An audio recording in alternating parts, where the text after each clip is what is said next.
নিয়ামতপুরে জমি নিয়ে বিরোধ, প্রতিপক্ষের আঘাতে মা মেয়ে সহ 3 জন আহত।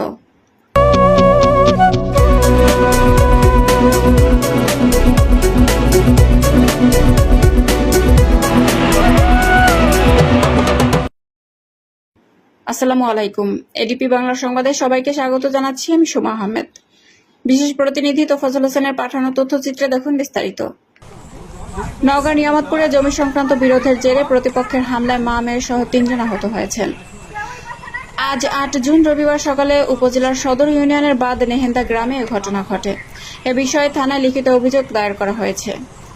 থানায় অভিযোগ সূত্রে জানা গেছে, উপজেলার সদর ইউনিয়নের বাদ নেহেন্দা গ্রামের মৃত শামসুল আলমের ছেলে আব্দুল কাদের ও মৃত নুরুল ইসলামের ছেলে জসিম উদ্দিনের মধ্যে পৈতৃক সম্পত্তি নিয়ে দীর্ঘদিন ধরে বিরোধ চলে আসছিল। এ নিয়ে কিছুদিন পূর্বেই আব্দুল কাদেরকে বিভিন্নভাবে হুমকি ধুমকি দিয়ে আসছিল। 8 জুন সকালে আব্দুল কাদের ওই জমিতে ধানের চারার জন্য ধানের বীজ ছিটাতে গেলে জসিম উদ্দিন, মৃত তবির উদ্দিনের ছেলে মাহমুদুন নবী বুলু, জসিম উদ্দিনের ছেলে জয় এবং মৃত আয়নাল হকের ছেলে সুজন আব্দুল কাদেরের কাজের লোককে কাজে বাধা দেয়। পরে আব্দুল কাদের আসলে তার সাথে কথা কাটাকাটির এক পর্যায়ে দেশীয় অস্ত্র দিয়ে মারধর শুরু করে। এক পর্যায়ে হাসুয়া দিয়ে মাথায় আঘাত করে কাদাতে ফেলে হত্যার চেষ্টা করে।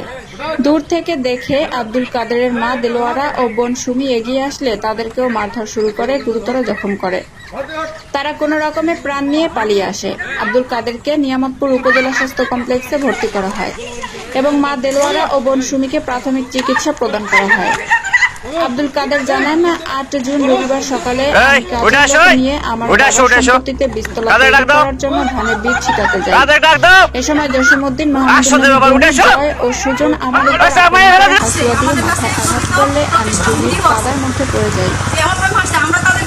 সে সময় তারা আমার মাথা কাদাতে চেপে ধরে হত্যার চেষ্টা করে। দূর থেকে দেখে আমার মা ও বোনকে বাঁচাতে আসলে তারা তাদেরকেও বেধড়ক মারপিট করে, আমার বোনের সাথে অসভ্যতা করে।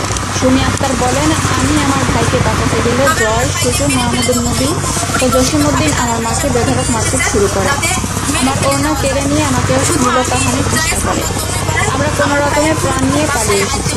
আমরা এখন বলছি, আগেও বলছি, কাগজে যদি তারা জমি পেয়ে থাকে তাহলে তাদের জমি ছেড়ে দেব। কিন্তু জোর করে এভাবে মারধর করে হত্যার চেষ্টা করে জমি দখল করা যায়। আমরা বিচার চাই। এই বিষয়ে নিয়ামতপুর থানা ওসি হাবিবুর রহমান বলেন, অভিযোগ পেয়েছি, তদন্ত সাপেক্ষে প্রয়োজনীয় জসিম উদ্দিন ও জসিম উদ্দিনের ছেলে ও সুজন চোর। তারপর ওরা অহেতুক